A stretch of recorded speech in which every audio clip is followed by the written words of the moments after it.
Welcome everyone, and thank you for joining us for our presentation titled Verifying Immuno-Oncology-Related Gene Expression Patterns in Colon Tumor Samples Using RFID-tagged TaqMan Panels.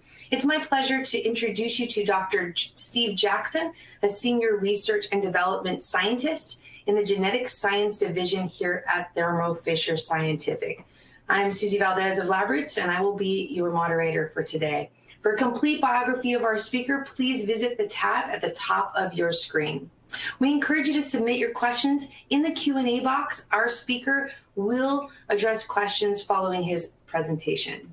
Please join me now in welcoming Dr. Jackson. I will now turn the presentation over to him. Welcome, Dr. Jackson.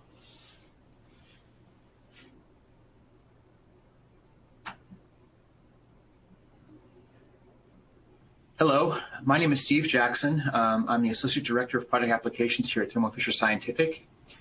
And in this talk, I'm going to talk to you a little bit about how you can analyze immuno-oncology-related gene expression patterns using tumor research samples using RFID-tagged TaqMan panels.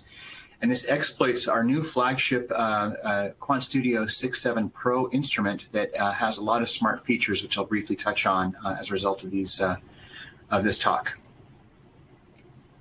So one of the main problems that we're facing when dealing with cancer is that a tumor sample can be sensitive to growth deactivation using a number of immune system checkpoints. There are several different of these checkpoint pathways that exist. There's the CTLA4, there's PD-L1, there's a lot of different, well, I won't say a lot, but there's several different checkpoint pathways. But many times you are unsure which of those pathways are going to work to inhibit cell growth. So how can you tell which one is effective? One of the ways you can analyze this is by looking at the expression of subsets of genes in the tumor sample. And by looking at the subsets of these genes, you might be able to say which of these pathways might be effective in inhibiting growth of these tumor cells. Thus, there's a need to easily analyze gene expression levels in immuno-oncology research pathways. So over the course of this talk, I'll basically make use of an experiment that we did where we obtained 10 colon tumor and normal adjacent FFPE samples. We analyzed expression levels of these genes by looking at two gene expression signatures that were defined in publications that came out recently. These expression signatures are associated with immuno-oncological response. And then we correlated differences in expression signatures of these two groups of genes in 3 different comparisons. We looked at tumor versus normal. We looked at PD-L1 positive staining versus negative staining. And we looked at microsatellite stable versus microsatellite unstable groups of these colon tumor samples. So as I mentioned, we recently came out with the QuantStudio 6.7 Pro real-time system. This is our flagship real-time PCR system. And we have introduced several new features that make this easier for you to use in the laboratory. One of them is that it has facial recognition and voice commands, so it can respond to your face or voice commands, freeing up your hands for doing other things. It introduces RFID plate readers, so that on an RFID tag, there are certain things that can be coded and automatically uploaded into the instrument. I'll have more to say about that in a second. It's a true standalone operation with no external computer needed. It facilitates tech support by having direct contact with tech support and readily downloadable files by tech support team to help the speedy resolution of technical problems. And there are other things you can read here, block ease of changing, cloud connectivity, instrument connect monitoring. All these things help make this instrument very easy to use and take your PCR experiments to the next level. Now, as I mentioned, the QuantStudio 6.7 Pro comes with RFID tagging. This is a radio frequency tag that is embedded into a plate where the RFID enables a smart workflow. The RFID can include the plate layout, all the assay information, and run method, all in this RFID tag. It can get immediately transferred to the EDS file after the run is completed, and when your run is started, it will be uploaded to the instrument, so you just have to basically put it in and turn it on and go. The TaqMan assays in these RFID tag plates are pre-spotted on the plate, and so it's very convenient. Then you just add your sample and master mix, and you're off to the races. And then finally, the data analysis is very easy because you don't have to download TaqMan files and upload a plate layout. Once the experiment is complete, the data is immediately analyzable because the EDS file contains all the important information about the location of the assays and the run that was done. So it's a much simplified workflow as shown here on the left-hand side of this slide. So what we did was that we used these two publications to order RFID tagged plates that had these two signatures embedded in them. One of the signatures was based on an Ayers et al. Publication that came out in Journal of Clinical Investigation 2017.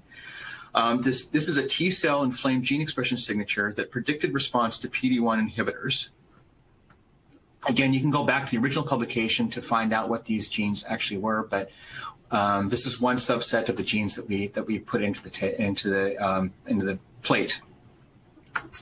Another publication came out of the group Shukla et al. This was published in Cell in 2018. And in this publication, they looked at a set of germline antigen genes that predict resistance to CTL4 responsiveness. So 8 different genes that were indicative of how well the CTLA4 was going to be able to work in those cells. We also had housekeeping genes 8 different housekeeping genes included in the reference plate, and so we ordered these RFID tagged plates that had both the PD-1 inhibitors and the CTLA inhibitors embedded in them. We then analyzed those 10 tumor and adjacent normal genes, colon tumor samples, and looked at the differences in expression patterns that we were able to see. So at first, in the T-cell inflamed gene expression set, when we looked at tumor versus normal, we saw that there's a significant difference in the T-cell inflamed gene signature in the tumor samples compared to the normal samples.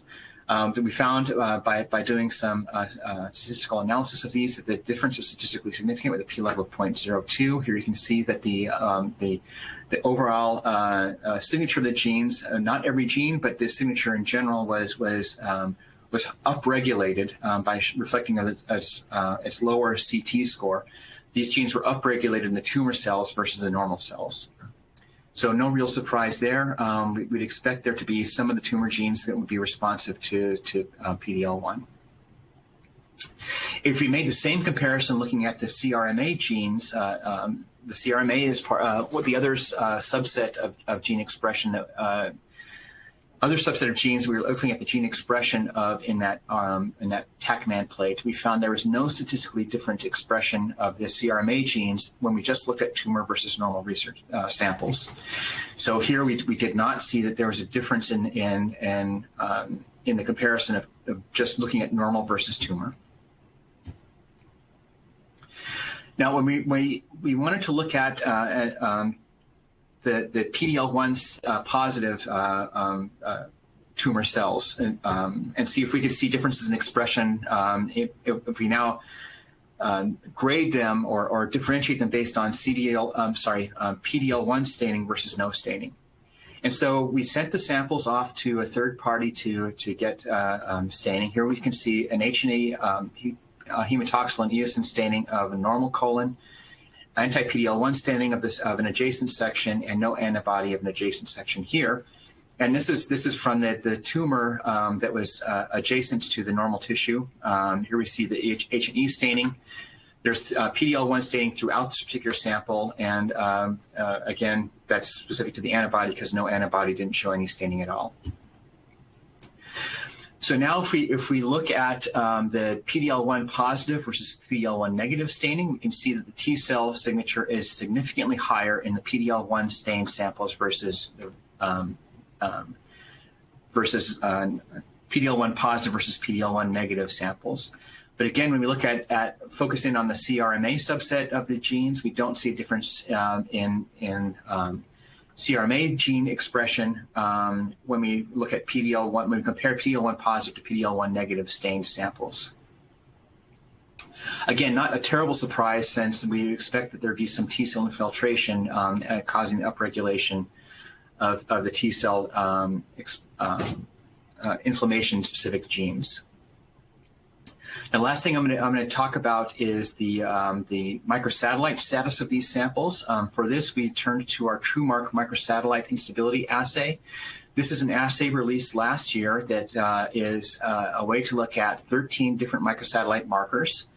It makes use of as little as 2 nanograms of FFPE-derived DNA. We have facilitated the analysis of MSA stable and unstable with customized software.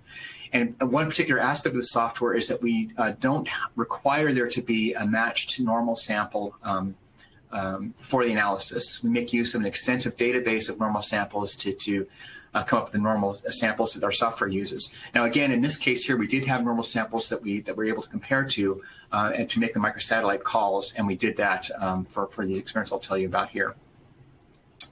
Overall, you can extract DNA and get an answer in as little as 4 hours with less than 1 hour hands-on time, and this runs on the QuantStudio and other 3,500 genetic analyzers. So it's a CE-based microsatellite instability assay.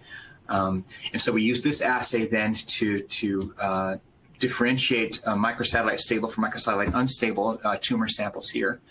And when we look at the MSI, when we look at the T cell inflammation gene expression signature in microsatellite high versus microsatellite stable samples, we don't see a difference in expression of that particular signature. But when we look at the signature of the CRMA genes, we do see that there's a difference. In the microsatellite unstable samples, we see that there's a lower expression of the CRMA genes, whereas in the microsatellite stable tumors, that there is an upregulation of this set of CRMA genes. This suggests that in the tumor cells that are microsatellite stable, they might be resistant to blockage using CTLA antagonists, whereas the microsatellite high samples might be affected by CTLA blockage. So this might be a way then to distinguish between the way that these cells might respond to a immuno-oncology blocker.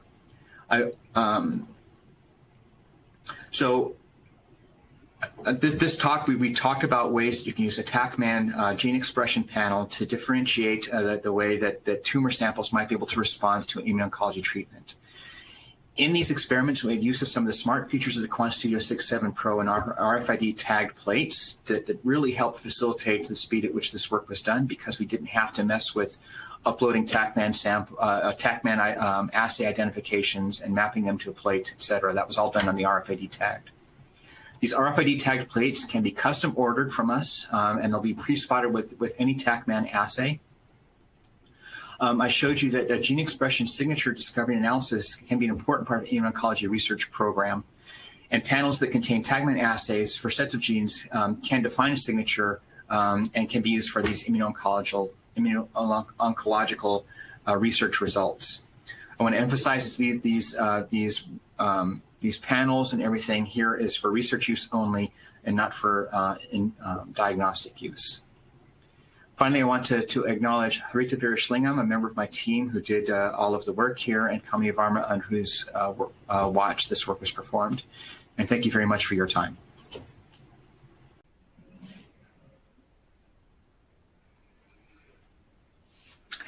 Thank you, Dr. Jackson, for that outstanding presentation. And we will now move into the live Q&A portion of the presentation. As a reminder to our audience members, please submit your questions in the Q&A box. So let's take a look at the questions already coming in. Dr. Jackson, Are there existing RFID-tagged TaqMan panels? Right now, there aren't. Right now, all of the RFID-tagged TaqMan panels have to be made custom. It's fairly easy to do, but we don't have any off-the-shelf RFID-tagged panels yet. We hope to be able to have these in the future, but for right now, everything is custom. Thank you so much. Our next audience member wants to know, why use TaqMan assays to analyze gene expression differences? Wouldn't sequencing be more appropriate? That's a really good question. One we get asked a lot. So sequencing, next-gen sequencing, as we know, is a fantastic tool that really pushes to the boundaries of what we know about several different things.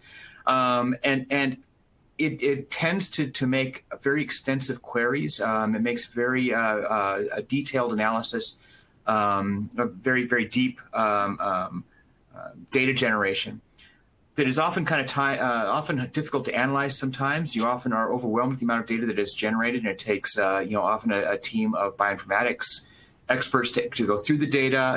It's just a very complicated workflow. So while next-gen sequencing is extremely useful for generating unbiased data queries for doing discovery-based research, many times once you have identified a set of genes you want to focus in on, you don't need the power of next-gen sequencing. And this is where TaqMan comes into play, is because TaqMan will give you a very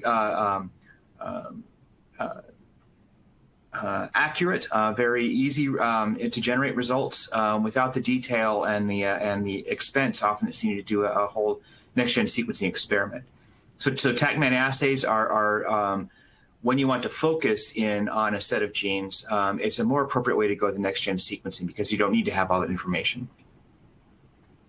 Thank you so much. And I want to thank our audience for these great questions and remind them that any questions we don't answer today will be answered via email. Dr. Jackson, we have time for one more question. Why did you include MSI analysis in these samples? So we want to do that because, many times when a tumor becomes microsatellite unstable, it winds up generating things called neoantigens. These are novel protein epitopes that are made in tumor cells that can be exploited by the immune system to attack the tumor and hopefully use your own immune system to attack it. And by using these immune system gate blockers, the PD-L1 inhibitors, the CTLA inhibitors, the things that block the down regulation of the immune response, you can often enhance the ability of the immune system to then take care of these tumors. And so we included MSI analysis in here as sort of a way to analyze the immunogenic potential by having these neoantigens be produced. We didn't look at neoantigens per se here, but we used the MSI as a surrogate for analyzing the neoantigenic potential that's present in these cells. Thank you so much, Dr. Jackson. And I want to thank you for your presentation today and for your time. And I also want to thank our audience for joining us today. And again, remind you that any questions not answered today will be answered via email. I also want to remind you to not miss out on the other valuable presentations during this virtual event. Visit the Agenda tab in the auditorium for a full listing of the presentations. And to learn more about the solutions mentioned in this presentation, please visit the qPCR and the Sanger sequencing booths in the exhibit hall. Or you can just click on the red Request More Information button on the screens throughout this virtual event. Lastly, this presentation will be available on demand viewing through September 30th, 2021. Please share that with a colleague who may have missed today's live event. Thank you again for your participation. Thank you, Dr. Jackson. This session is over. Take care and stay healthy. Bye-bye, everyone.